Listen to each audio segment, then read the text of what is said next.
Puntahan muna natin ang Radyo La Verdad 350. Kasama po natin si Attorney George Garcia.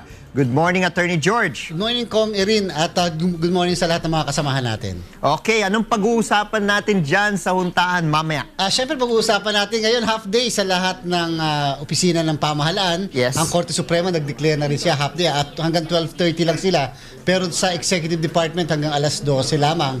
Kaya inaasahan natin na mas mabigat pa ang daloy ng trapiko, lalong-lalo na papuntang north at saka papuntang south, yung mga pauwi sa mga probinsya. Pero napapansin ng iba, medyo kokonti yata ang pumipila ngayon sa mga bus terminals dahil siguro dahil nga sa hindi naman kaagad na deklara na holiday ang Friday na ito at saka hindi naman deklaradong holiday din ang Monday. Siyempre, ang alam din nating lahat, suspendido ang number coding sa buong Metro Manila, kaya medyo ingat-ingat lang sa ating mga magbabiyahe at doon sa mga pupunta sa kanilang sa mga sementeryo. Siguro yung mga bata lagi nating iingatan, lalo-lalo na yung mga chikiting, dahil may mga instances na, may mga incidents na mga batang naiiwan. Siguro mas maganda lagyan natin ng mga IDs o yung mga pagkakakilanlan at kung hanggat maaari nga lang kung makakapunta na kayo ngayon na kayo pumunta, kaysa bukas pa tayo dumalaw sa ating mga yumao. At saka kung irin nga pala, atin lang tayo nakikiramay sa pamilya ni dating senador at dating secretary Juan Flavier, isa sa pinakamatino at pinakakilalang public servant ng ating bansa. Sadyang naglingkod bayan sa atin at kilala Mr. Let's do it. Siguro kung merong isang bagay na dapat na magiging modelo itong si Senator Flavier ay yung kanyang pagiging simple. Yeah. At sabi nga natin ang Pangulo ko dapat yung simple. Ang Pangulo ko ay yung dapat na honest at yung mga parabang Juan Flavier na ibinaliwala yung mga karangyaan. Yeah. Kung pwede naman kakayanin naman niya, pero nag-serve na lang siya as doctor to the barrios. Yeah. Sa isang banda, pag gano'n ang ating serbisyo publiko, katulad ni na Kuya Daniel Razon, mas maganda sana ang Pilipinas at mas maganda ang ating hinaharap. Ang buhay po ni Senator Juan Flavier, pwede talagang maging modelo sa ating mga doktor at nurses. Correct, hindi lang doktor. No? At alam naman natin na makulay rin na naging contribution niya dito sa public service. Nagsimula rin siya sa Philippine Rural Reconstruction Movement, no? At maliban po diyan, siya yung masabi natin talagang hindi natakot na ipaglaban yung sa tingin niya ay tama. Bakit nga ba, Kong Erin, sa panahon ngayon, parang iilan na lang at mapipili mo na lang ang Juan Flavier, yung mga Laurel, yung mga Tanyada, hindi na ganun kadami ang mga kumikinang na ganyan na politiko sa ating bansa na ibinabaliwala ang personal na interes at pagkatapos yung interes ng ating bansa at mga mamamayan natin ang nananaig sa kanilang paglilingkod bayan. Sana kung meron man tayong maaalala sa isang Juan Flavier, sana ang maalala natin sa kanya ay yung taos-pusong paglilingkod sa bayan na ibinabaliwala yung kanilang personal interest kahit pa nga kung gugustuhin man nila, pwede nga sila mas tumakbo pa sa mas mataas na posisyon. Tandaan natin, si Flavier dapat ay tatakbo for president. Yes. Pero sabi niya, hindi para sa kanya yung presidency. Ibig sabihin, alam niya kung saan ang kanyang limitasyon at alam niya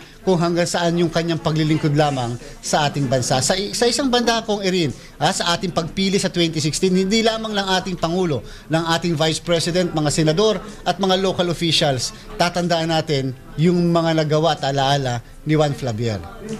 Handa na ba ang bagong programa, Attorney George? Oo, Kong Erin, siyempre. At itatanong natin yan later sa lahat ng ating mga hosts dyan sa Good Morning Kuya, sino ba ang Pangulo nyo? Pero, tatandaan lang natin, Kong Erin, walang mention ng name. In the meantime, ang ating pag-uusapan muna, ano ba ang katangian? Ano ang katangian? ng Pangulo na inyong ihahalal sa 2016? Alam mo, Kong Erin, madali sabihin, mabait.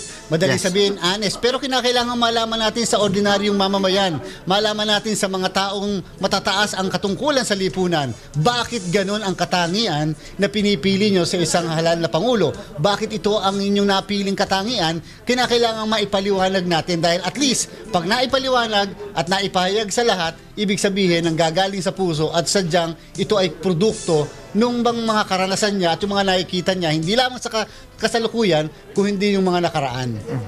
Okay.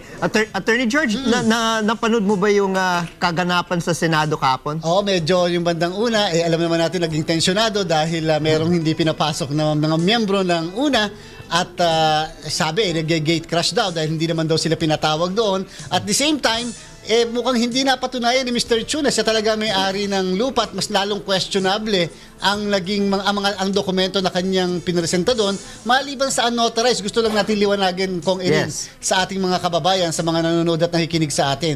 Hindi po porket ang dokumento ay hindi notaryado ay hindi po valid ang document. Tama. As between the parties, valid po ang yun. document. Kaya lamang, siyempre bilang mga abogado, at kahit naman po hindi kayo abogado, pagtatakahan nyo naman po, 400 million ang halaga ng property. Pagkatapos isang pahina lang na memorandum of agreement na hindi pa notaryado, medyo contrary to human experience yung mga ganyang klaseng dokumento. At saka siyempre may mga iba pang hinahanap na mga siyempre mga supporting documents pero walang maipakita. Itong mga bagay na ito kinakailangang malinis sa mata at sa isip ng sambayan ng Pilipino. Pero hanggang tumatagal, lalo lang nagiging magulo at lalo lang parang magkakaroon katuloy ng konklusyon. Mukhang hindi nga siya ang may-ari ng lupang yan. Sana sa mga susunod pang pagdinig ay makita talaga sapagkat ang katotohanan naman ang ating hinahanap dito, Kong Erin. Okay. Maraming salamat, Attorney George. As Senator Flavier would say it, let's do it! Thank you very much, Kong Erin.